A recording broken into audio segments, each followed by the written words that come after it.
uma nova manhã, o Senhor ressuscitou. Ele ressuscitou com poder e glória. O Senhor, o nosso Salvador, que mataram o autor da vida,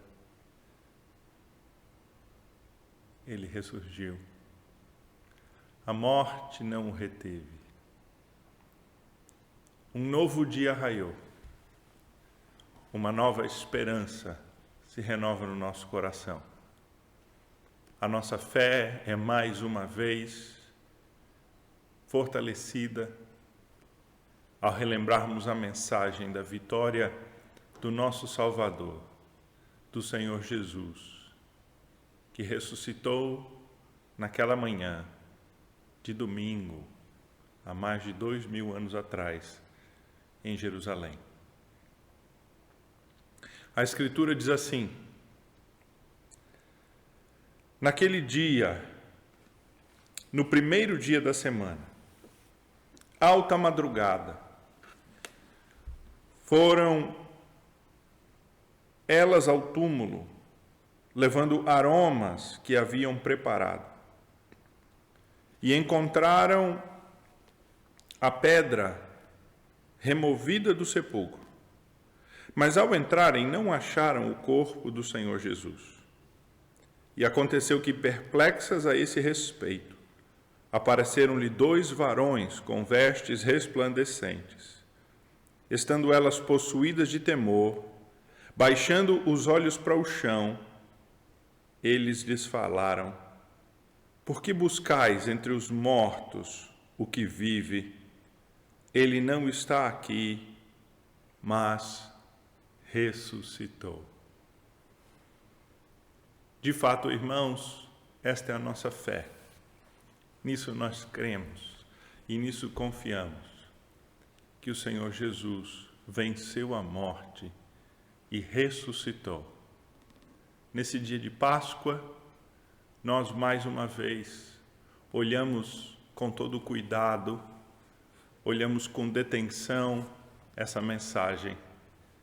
Nós renovamos o nosso coração na esperança da vitória do Senhor Jesus. E mais uma vez, a nossa fé então é renovada. Você fez bem, meu irmão, em acordar cedo para ouvir essa mensagem. Não porque eu acho que o meu sermão é brilhante, mas porque você está começando esse dia de uma maneira diferente, buscando as coisas da fé. Levantou-se para que nesse dia, essa graça que vem da ressurreição, ela seja renovada na sua vida, em tempos tão atribulados como esse que nós vivemos, né? Em tempos tão difíceis e incertos. Você fez bem em levantar cedo. Poderíamos ter feito essa mensagem às 7 da manhã, às 8, às 9. Muitos estão fazendo e não haveria problema nenhum. Nem são inferiores àqueles ou crentes mundanos ou crentes preguiçosos os que acordarão depois. De nenhuma maneira, nós não podemos julgar isso. Mas nós fizemos bem, porque nós queremos começar esse dia em que nós lembramos do nosso Senhor e Salvador como Ele começou, já logo cedinho de pé, e de logo cedo com a sua palavra no nosso coração. Vamos orar ao Senhor, buscar a Ele, este Cristo ressurreto. Vamos buscá-lo em oração, pedir a Ele a instrução da palavra do Senhor. Oremos. Pai, louvado seja o nome do Teu Filho Jesus Cristo, Rei glorioso, poderoso, que está sentado à Tua destra, que ressurgiu, ó Deus, com poder e glória, naquele terceiro dia em Jerusalém, há mais de 2000 anos atrás. Ó Pai, nós, nesta manhã, à semelhança do Senhor Jesus e daquelas mulheres que foram ao sepulcro, logo cedo estamos de pé e queremos, ó Deus, ouvir a Tua palavra, ouvir as doces palavras do sepulcro vazio, da vitória, Queremos, ó Pai, renovar a nossa fé. Queremos, ó Pai, assim edificar a nossa vida sobre a rocha que é Jesus Cristo, o Redentor da nossa alma. Por isso, Pai, eu te peço, quando vamos olhar para a Tua palavra e buscar nela, assim, o alimento, a instrução para a nossa alma, ó Deus, usa do Teu Santo Espírito em nós. Usa a Ele para nos consolar, para nos exortar, para nos instruir, nos ensinar. Ó Pai, opera com o Teu Santo Espírito no nosso coração para que haja em nós o ensino e a firmeza de atitude que há daqueles que creem e vivem a Tua palavra. Nós assim oramos em nome de Jesus. Amém. A mensagem desta manhã, irmãos, se baseia lá em Lucas, capítulo de número 24, o mesmo que eu li agora há pouco. Os primeiros versículos desse capítulo, nós leremos os versículos 13 até ao versículo de número 35. Lucas 24, 13 a 35, a palavra de Deus diz assim, eu vou ler aqui, acompanhe aí na sua Bíblia, se você pode tê-la aberta, eu recomendo. Naquele mesmo dia, naquele domingo ainda, dois discípulos, estavam de caminho para a aldeia chamada Emaús, distante de Jerusalém 60 estádios, e iam conversando a respeito de todas as coisas sucedidas. E aconteceu que, enquanto conversavam e discutiam, o próprio Jesus se aproximou e ia com eles. Os seus olhos, porém, estavam como que impedidos de o reconhecer. Então lhes perguntou Jesus: que é isso que vos preocupa e que ides tratando à medida que caminhais? E eles pararam entristecidos. Um, porém, chamado Cleopas, respondeu dizendo: és o único, porventura, que, tendo estado em Jerusalém, ignoras as ocorrências desses últimos dias? E lhes perguntou: quais? E explicaram: o que aconteceu a Jesus, o Nazareno, que era varão profeta, poderoso em obras e palavras diante de Deus e de todo o povo. E como os principais sacerdotes e as autoridades o entregaram para ser condenado à morte e o crucificaram. Ora, nós esperávamos que ele fosse quem havia de redimir a Israel. Mas depois de tudo isso, é já este o terceiro dia desde que tais coisas sucederam. É verdade também que algumas mulheres das que conosco estavam nos surpreenderam tendo ido de madrugada ao túmulo e, não achando o corpo de Jesus, voltaram dizendo terem tido uma visão de anjos, os quais afirmaram que ele vive. De fato, alguns dos nossos foram ao sepulcro e verificaram a exatidão do que disseram as mulheres, mas não o viram. Então lhes disse Jesus: honestos e tardios de coração para crerem tudo o que os profetas disseram. Porventura não convinha que o Cristo padecesse e entrasse na sua glória? E começando por Moisés, discorrendo por todos os profetas, expunha-lhes o que a seu respeito constava em todas as Escrituras. Quando se aproximaram da aldeia, para onde iam, fez ele menção de passar adiante. Mas eles o constrangeram, dizendo: fica conosco, porque é tarde, e o dia já declina. E entrou para ficar com eles. E aconteceu que, quando estavam à mesa, tomando ele o pão, abençoou-o e, tendo-o partido, deu-lhes. Então se lhe abriram os olhos e o reconheceram. Mas ele desapareceu da presença deles. E disseram um ao outro: porventura não nos ardia o coração quando ele pelo caminho nos falava, quando nos expunha as Escrituras? E na mesma hora, levantando-se, voltaram para Jerusalém, onde acharam reunidos os 11 e outros com eles, os quais diziam: o Senhor ressuscitou e já apareceu a Simão. Então os dois contaram o que lhes acontecera no caminho e como fora por eles reconhecido no partir do pão. Até aí, irmãos, a palavra de Deus. Lucas, capítulo de número 24, dos versículos de número 13 ao versículo de número 35.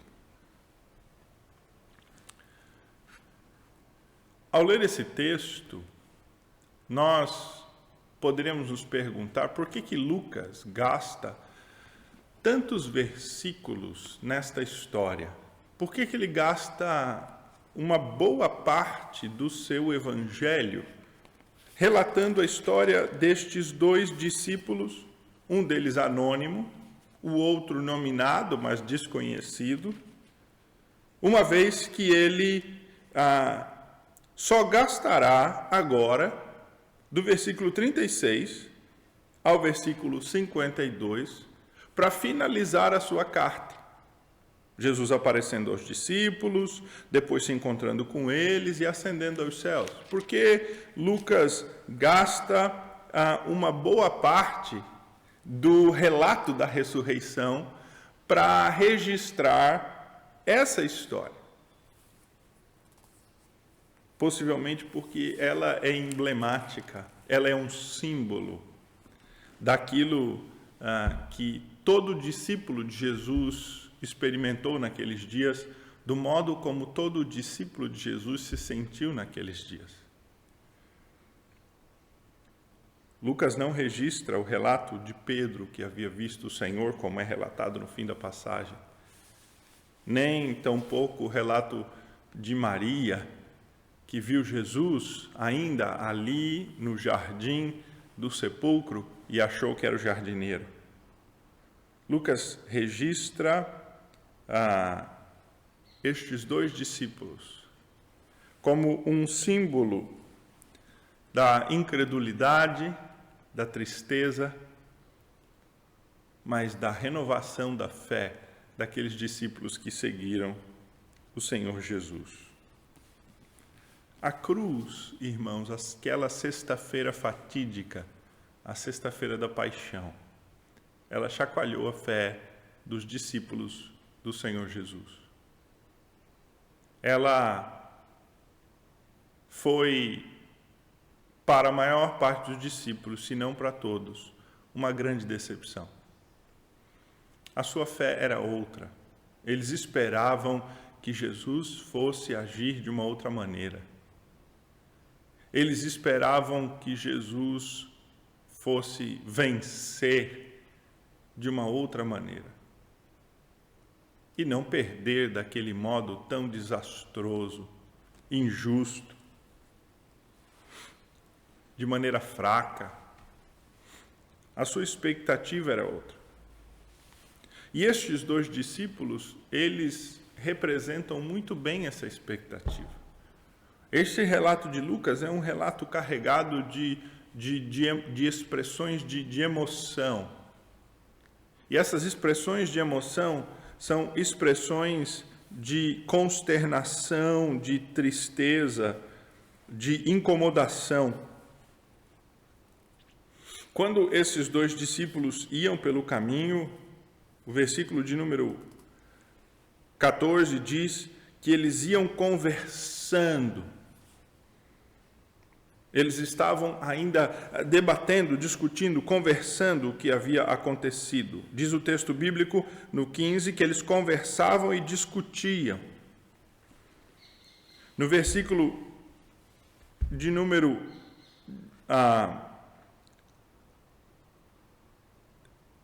17, o Senhor Jesus os para e diz assim: que é isso que vos preocupa? E no final do 17 diz que eles pararam de caminhar e eles olharam para Jesus entristecidos. Veja, estes homens, eles estão contristados, eles estão abalados, eles estão tristes, eles estão preocupados, eles estão tentando entender tudo aquilo que aconteceu, atordoados, como quem toma uma pancada na cabeça e procura discernir onde está. Eles estão, como nós falamos no popular, perderam o chão. Eles viviam uma realidade, esperavam algo que não se concretizou, o contrário exatamente daquilo que eles esperavam aconteceu. Quando eles esperavam que o seu mestre, que criam ser o Messias, fosse assim ser alçado a uma posição de autoridade e começar agora um ministério de glória e vitória, arrebanhando multidões dos judeus para expulsar os romanos da sua terra e ganhar o domínio daquela terra, esse mesmo Messias que eles creram foi preso, escorraçado, fraco, nada falou, apanhou e morreu. Estes dois discípulos, eles provavelmente ficaram na sábado com os 11. Judas já tinha se enforcado. E estes dois discípulos, eles eram muito provavelmente discípulos bastante chegados, pertenciam a um grupo mais íntimo do Senhor Jesus. Tanto que eles sabiam onde os 11 estavam se escondendo. Esses dois discípulos, embora a tradição identifique este não anônimo aqui na passagem, não nominado, como um dos 12, alguns dizem que é fulano, outros dizem que é ciclano, a passagem bíblica nos deixa claro que não era um dos 11, porque ao retornar eles encontram os 11 lá no cenáculo, escondidos. Estavam os 11 juntos. Estes dois discípulos, eles sabiam muito bem onde eles estavam. Provavelmente já tinham estado lá com os 11 e talvez com o Senhor Jesus. Eles eram, portanto, de um grupo mais próximo, mais íntimo, que viam o Senhor Jesus de uma maneira mais íntima e que participaram desta, portanto, intimidade do relacionamento do grupo dos 11 ali com o Senhor Jesus. Um deles é Cleopas. Embora o seu nome seja mencionado aqui, nós não sabemos. Alguns o identificam como Clopas, o marido de uma das Marias que estava aos pés da cruz, mas provavelmente não é o mesmo homem, talvez aquele seja um homem diferente. Este Cleopas possivelmente é mencionado aqui, ou porque já tivesse morrido, quando Lucas registra essas palavras, ou porque talvez ele fosse então uma referência, ele fosse alguém conhecido da igreja, conhecido daqueles para quem Lucas escreve, e as pessoas pudessem assim, sabendo que a história tinha se passado com ele, confirmar, porque ele era então esta testemunha ocular desse fato. Estes dois discípulos são dois discípulos que passaram o sábado com os 11, guardaram o sábado santo, sagrado do Senhor, certamente com o coração amargurado, com o coração inquieto. E naquele dia, então, primeiro dia da semana, lembrando que nós guardamos o domingo hoje, mas os judeus guardavam o sábado, aquele era o dia sagrado, hoje domingo era dia de trabalho, dia de lida, dia normal. Eles acordaram, se prepararam e eles foram para Emaús, uma cidade que fica a noroeste de Jerusalém, mas você sai caminhando norte e depois vira a oeste, cerca de mais ou menos 11, 12 quilômetros. O texto bíblico nos diz que eram 60 estádios. Aquele é um terreno difícil de caminhar, cheio de montanhas, e, portanto, imagina-se que eles fossem levar para esses 12 quilômetros 4, 5 horas, no mínimo 3 horas. Era um trecho que em algumas partes, embora houvesse estrada, e boa estrada, mas havia muitas subidas e descidas, o que possivelmente fizesse com que eles percorressem esse caminho em várias horas. E o Senhor Jesus, tendo ressuscitado, se põe ao lado deles, caminhando ao lado deles, e de uma maneira informal, como companheiros de viagem, né, que se identificam, já que estão indo para o mesmo lugar e meio que se ajudam, eles começaram a caminhar juntos, e o Senhor Jesus ouve a conversa destes homens. Eles não o reconhecem. O texto bíblico, no versículo 16, diz que os seus olhos estavam impedidos de o reconhecer.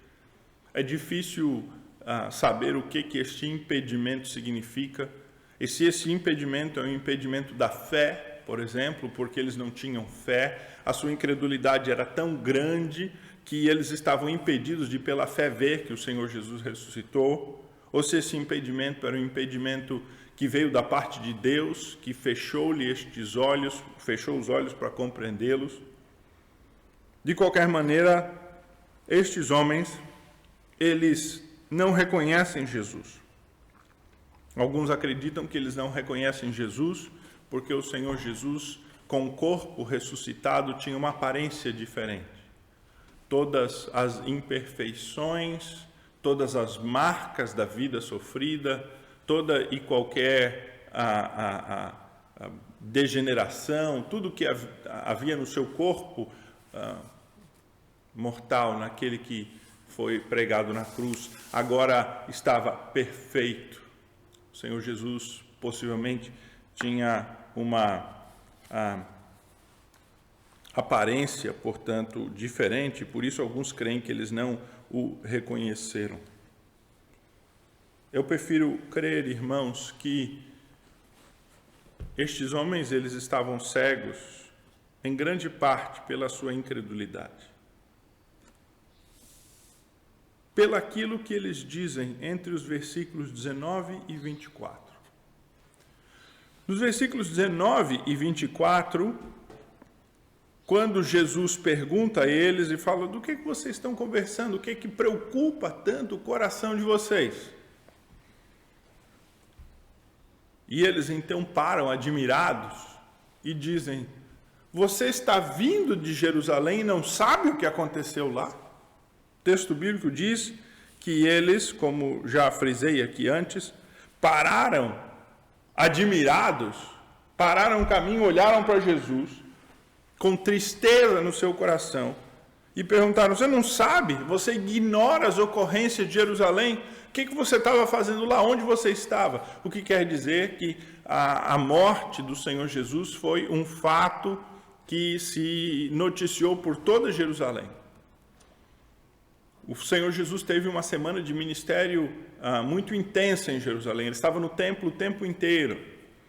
E o fato de que, ao ser, então, julgado, ele foi levado às autoridades romanas, quer dizer que o seu contato, ele foi também divulgado entre os romanos. Possivelmente os romanos, a guarnição que zombou dele, depois o levou para ser crucificado, o testemunho do centurião, o próprio Pilatos e a casa de Pilatos, Herodes, aquilo movimentou a cidade, tanto os poderosos quanto o povão, todos estavam sabendo daquilo, e estes homens, eles estão indignados, por assim dizer, que este que está viajando com eles vem de Jerusalém e não sabe o que está acontecendo.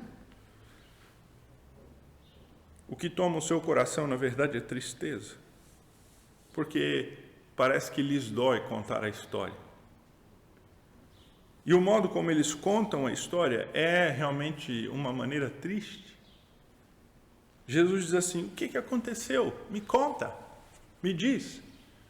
E estes dois discípulos, eles contam a história para Jesus. Essa história, na versão deles, está aí nos versículos 19 a 24. Eles dizem 7 coisas acerca de Jesus. Primeiro, eles dizem que ele era profeta. Ele é profeta. Era assim que eles viam o Senhor Jesus, como um profeta. Segundo, eles dizem que ele era poderoso em obras e palavras diante de Deus e do povo. Que o Senhor Jesus tinha comprovado que ele tinha sido enviado da parte de Deus com a manifestação de poder de Deus. Não eram só por milagres, não. O poder de Deus era manifesto na palavra. Lembra que Mateus diz que quando o Senhor Jesus desce, do monte, naquele sermão lá dos capítulos 5, 6 e 7, as multidões estavam admiradas porque ele ensinava de uma maneira diferente dos escribas e fariseus. O Senhor Jesus não admirava as pessoas apenas pelos milagres. Ele admirava pelas suas palavras. Ele era poderoso em obras e palavras. É a segunda coisa que eles dizem. A terceira coisa que eles dizem é que os poderosos o entregaram para ser condenado e crucificado. Possivelmente o Senhor Jesus está conversando com eles em aramaico. Eles identificam o Senhor Jesus como um judeu e eles estão o tratando aqui com a deferência de um irmão judeu. E eles, quando eles dizem os poderosos, eles estão falando dos poderosos do povo judaico, o entregaram para ser condenado e crucificado, reconhecendo que os judeus não tinham, portanto, essa autoridade de fazer isso, mas tiveram que entregar aos romanos para fazerem isso. Então ele era profeta, poderoso em atos, mas os poderosos dos judeus o entregaram para ser condenado e crucificado. E é aqui, irmãos, nesse ponto que estes homens manifestam, então, na quarta informação que eles dão, um sentimento pessoal deles a respeito de tudo isso que aconteceu em Jerusalém. E fica claro aqui, então, a sua confusão. No versículo de número 21, a quarta coisa que eles dizem acerca de Jesus é o seguinte: ora, nós esperávamos que fosse ele quem havia de redimir a Israel. Mas depois de tudo isso, já é este o terceiro dia desde que tais coisas aconteceram. Esta é a quarta e a quinta informação que revelam o sentimento destes homens. Eles primeiro dizem uma coisa muito pessoal. Eles estão falando, olha, ele era profeta, poderoso em obras e atos, poderoso em atos e palavras, foi entregue pelos poderosos para ser morto. Pausa na história. Uma informação pessoal. Nós esperávamos que ele fosse aquele que redimiria Israel. A nossa esperança é de que ele fosse aquele que expulsaria os romanos da nossa terra, que estabeleceria de novo o trono de Davi, que faria com que nós, judeus, voltássemos a nos mandar, dominar, que ele fosse aquele Messias davídico que se assentaria no trono de Davi. Eles verdadeiramente esperavam que o Senhor Jesus fosse estabelecer um reino terreno. Sua expectativa era de um reino político geográfico. Sua expectativa era de que a sua fé atuasse por meio das coisas materiais, agindo por meio da política. Tem muita gente hoje que está confundindo a sua fé com a geopolítica humana. Estes discípulos, eles esperavam isso. Eles esperavam uma redenção, quer dizer um resgate. A palavra esperávamos não quer dizer tanto da esperança, mas quer dizer do ato, da expressão interior, da expectativa interior. é a ação do esperar, não é o conteúdo do que se esperava. O conteúdo do que se esperava é quando eles dizem: esperávamos aquele que redimiria Israel. A nossa atitude interior para com ele, como se eles dissessem, era de que ele era o Redentor de Israel, o Salvador de Israel, o que resgataria Israel desse domínio romano. E a quinta expressão, então, que está também no 21, eles dizem: mas apesar de tudo isso, o que é mais uma expressão que expressa esse agravo interior, esse sentimento de tristeza. Apesar de tudo isso, já é o terceiro dia que tudo aconteceu. O que indica, irmãos, que eles esperavam que a certo ponto a história fosse ser mudada. Talvez quando Jesus foi preso e ele foi levado e julgado, ali ele manifestaria o poder e ele convenceria os poderosos. Ou talvez quando o Senhor Jesus foi preso e ele compareceu perante Pilatos, ali ele se manifestaria, talvez avançando contra Pilatos, insurgindo a multidão e fazendo assim uma revolução. Eles imaginavam que talvez em algum momento o Senhor Jesus fosse mostrar que ele era este Messias, segundo a sua expectativa. Mas agora já faz 3 dias. Faz 3 dias. Quinta informação: 3 dias. Nada acontece. A sexta informação que eles dão é que algumas mulheres, versículo de número 22, eles dizem: é verdade que algumas mulheres foram ao sepulcro de madrugada e não acharam o corpo de Jesus, mas pelo contrário, viram, na verdade, foram anjos que disseram que ele vive. O que quer dizer que esses 2 discípulos estavam com os 11 lá no cenáculo, lá escondidos com os 11. E eles receberam o testemunho das mulheres. Eles, então, não haviam visto agora o Senhor Jesus, vamos dizer assim, sem saber previamente da informação da sua ressurreição. Eles já haviam recebido a informação da ressurreição pelo testemunho das mulheres. E a sétima informação que eles dizem é ainda: de fato, alguns dos nossos foram ao sepulcro e verificaram a exatidão do que disseram as mulheres. Veja o que eles dizem: olha, na verdade, início do versículo, é verdade, início do versículo 22, de fato, início do versículo 24. Veja, eles dizem: olha, de fato, é verdade. Eles contam uma história em que Jesus é o profeta, ele é poderoso em atos e palavras, ele foi entregue pelos poderosos, mas ele os decepcionou. E já faz 3 dias que nada acontece. Olha, alguns dizem, as mulheres dizem, alguns testemunharam, mas o final do versículo 24 é assim: mas é aqueles que foram lá no sepulcro, não o viram.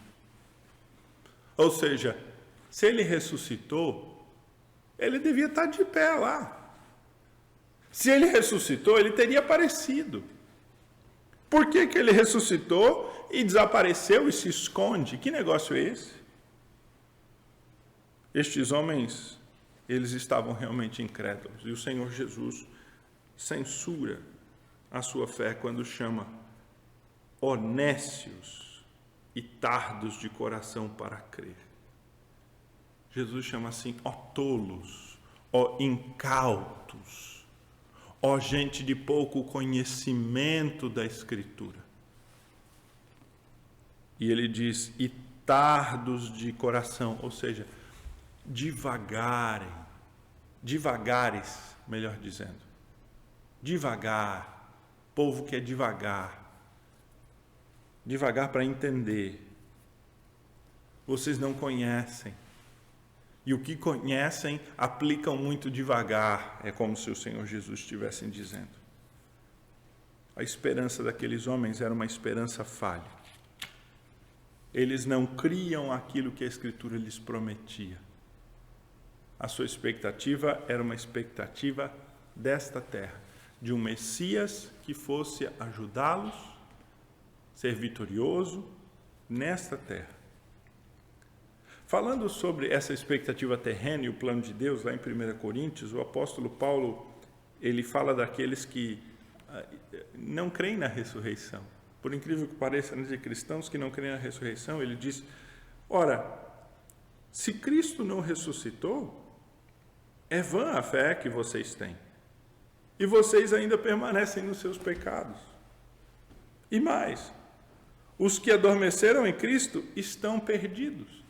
Ele diz, olha, se Cristo não ressuscitou, a nossa fé é vã. O que nós temos pregado aqui é vã. Mas fica pior. Ele diz assim, se a nossa esperança... Veja que aqueles homens falavam assim, esperávamos que ele fosse aquele que redimiria Israel. A palavra esperança aqui é a mesma.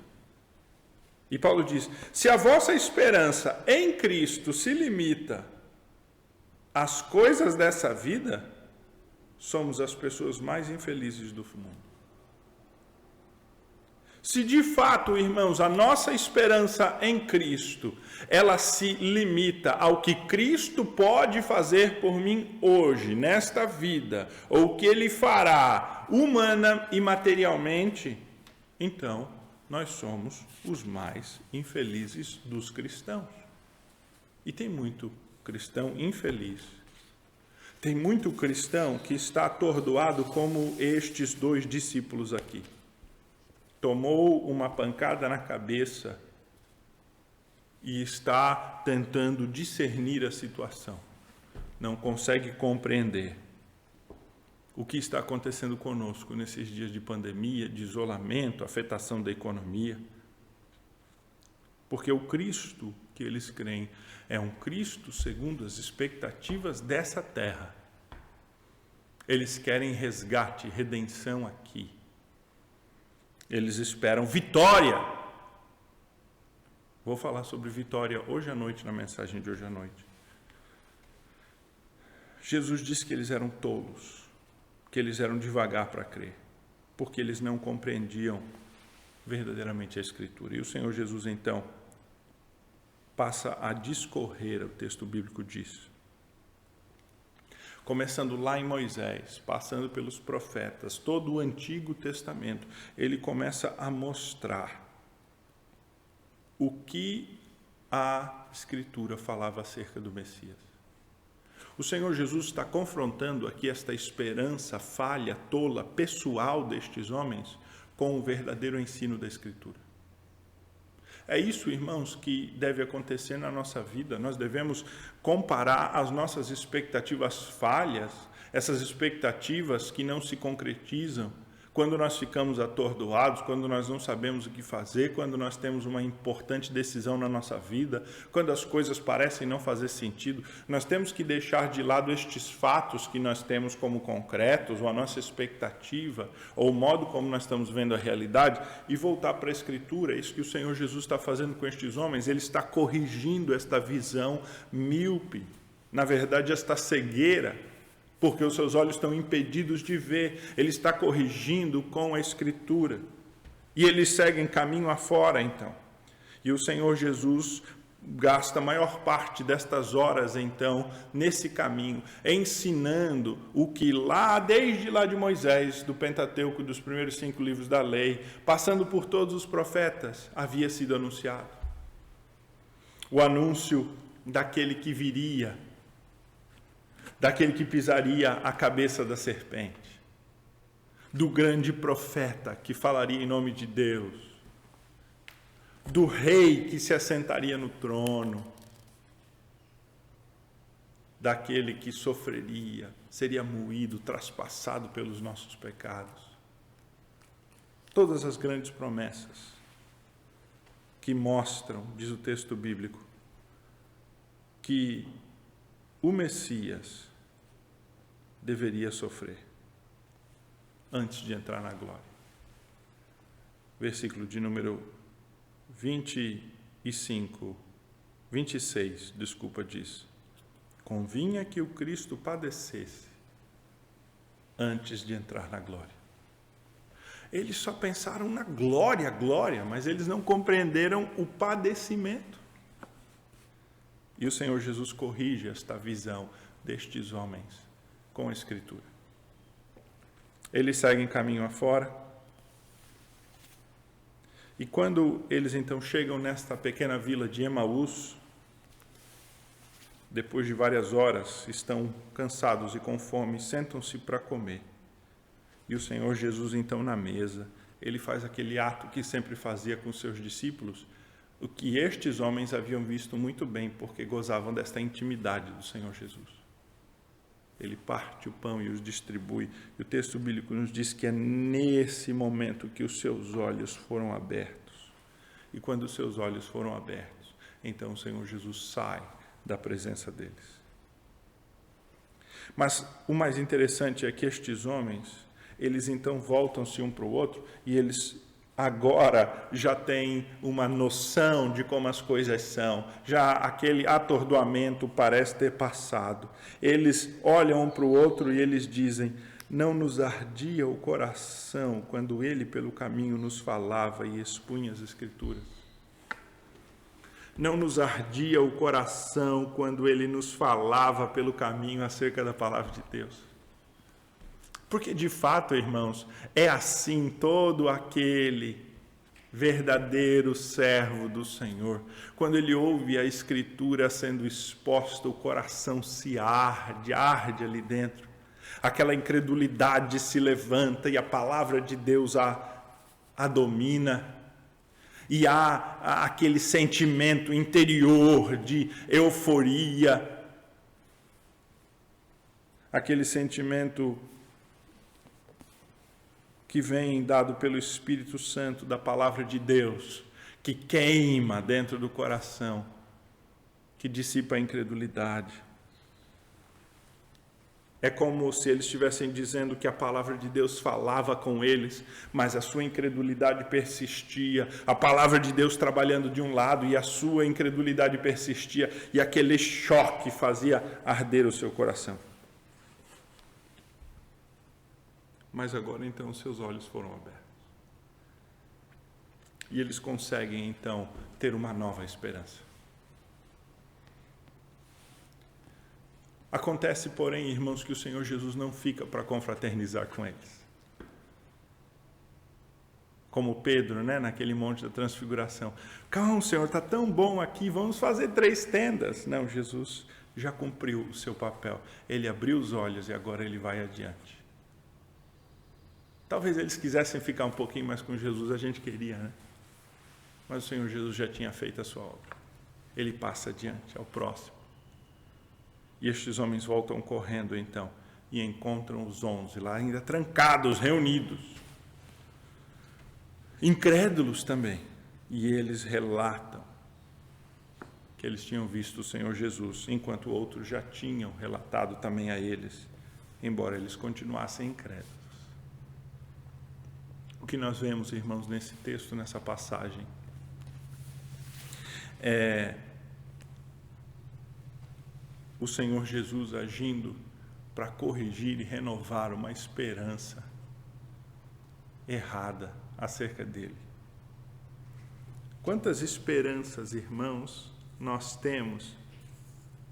Expectativas humanas, da nossa interpretação humana das coisas, da própria vida, da fé, da igreja, que fazem com que nós nos decepcionemos. De fato, toda decepção relacionada às coisas da fé, ela provém de uma esperança falsa, dessa esperança aqui destes 2 homens, que esperavam algo, mas já faz tempo, nada acontece.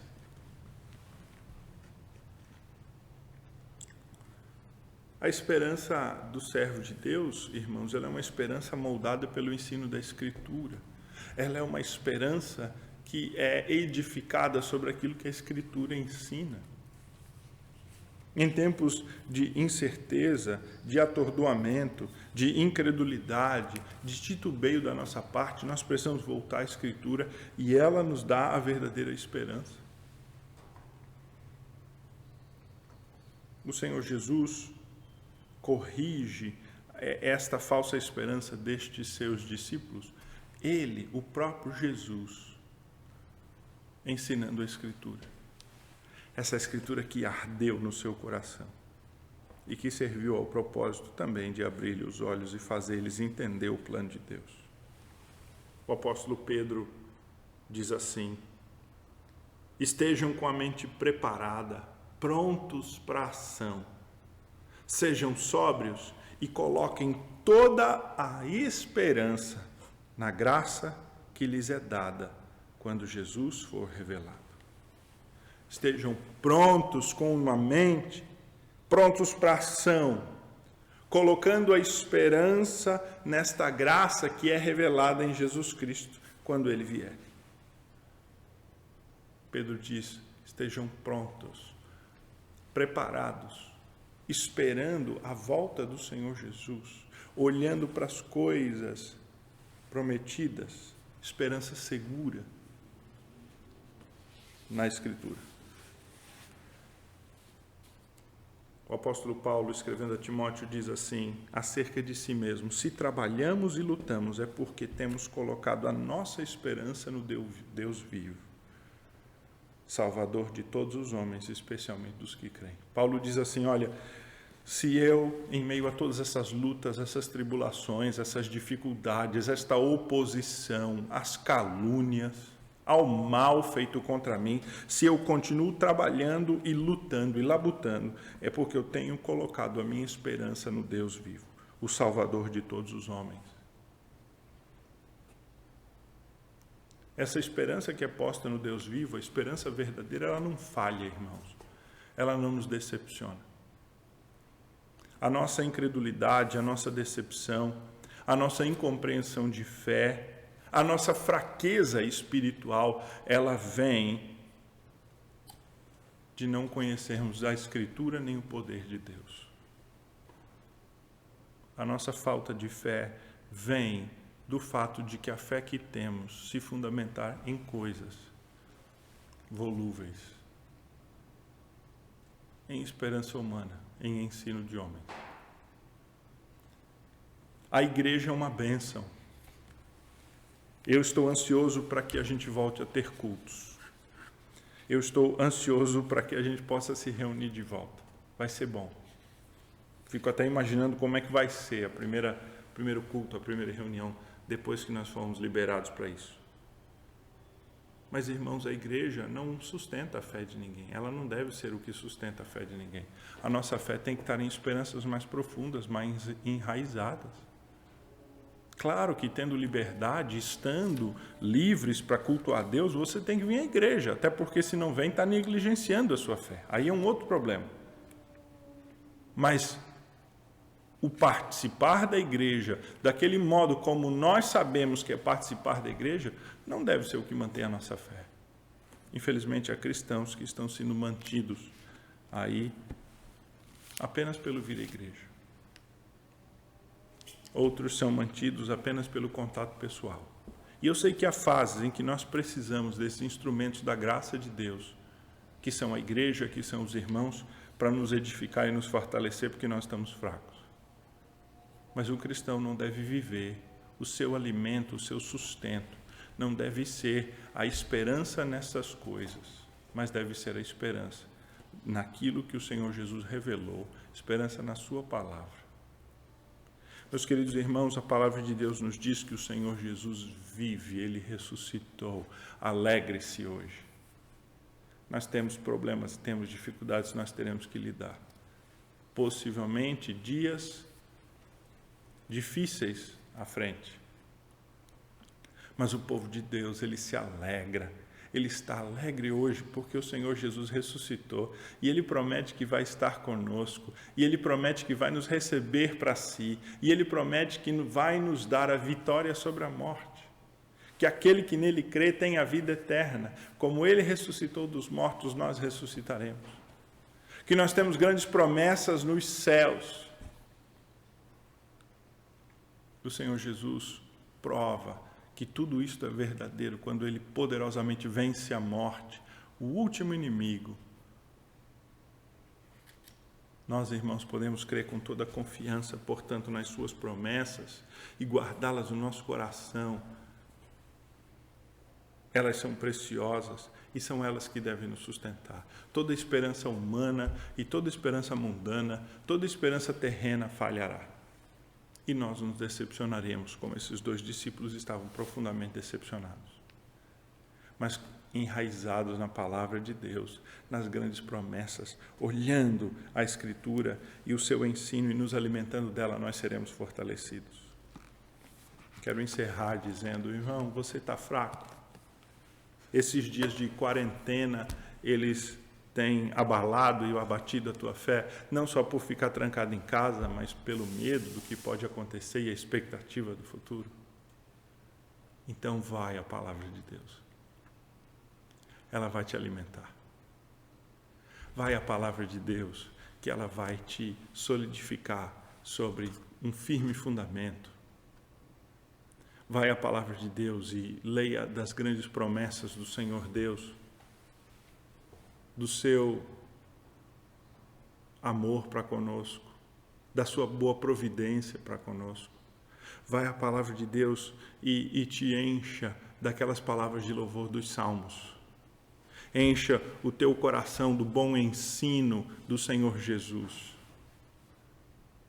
Encha o teu coração das revelações, das promessas futuras. Enche a tua Bíblia da palavra de Deus. Desliga um pouco a televisão, meu irmão. De fato, a televisão está vendendo a desgraça. Mas você e eu não vivemos pelo que vemos, vivemos por fé, não é verdade? E é por isso que hoje nós celebramos a vitória de Jesus. E nós louvamos a Deus porque Jesus ressuscitou. Isto é real, é verdade. E nós temos uma grande esperança. Há um hino que nós cantamos que diz assim: e porque Ele vive, posso crer no amanhã, porque Ele vive, temor não há.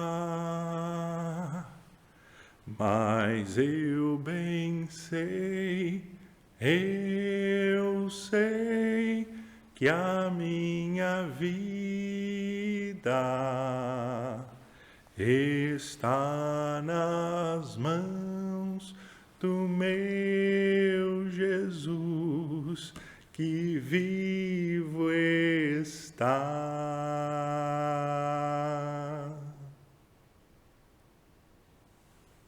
Ó Pai, o teu Filho vive, e porque Ele vive, nós temos a esperança de que somos cuidados e guardados por Ele.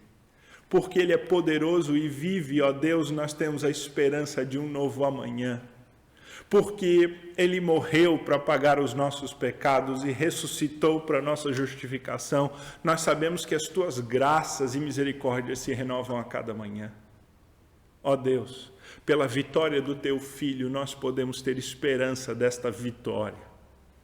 E eu clamo, ó Pai, que neste dia de Páscoa, o Senhor encha o nosso coração dessa esperança de que Ele vive, de um novo amanhã. Que o Senhor corrija toda falsa esperança no nosso coração. Que a Tua palavra venha, ó Deus, a fortalecer a esperança verdadeira que vem do Senhor Jesus em nós. De modo, ó Pai, que então, firmados no Cristo ressurreto, nós tenhamos uma grande esperança do amanhã. Assim, ó Deus, abençoa-nos ao longo deste dia. Enche o nosso coração de paz, de confiança, de fé, ó Deus, de amor, porque o Senhor Jesus vive e nós temos certeza do seu poder assentado à tua destra, ó Pai. Ele reina, Ele reviveu e Ele reina. Toda honra e toda glória ao Senhor Jesus, o nosso Salvador, o nosso amado, no nome de quem nós oramos. Amém.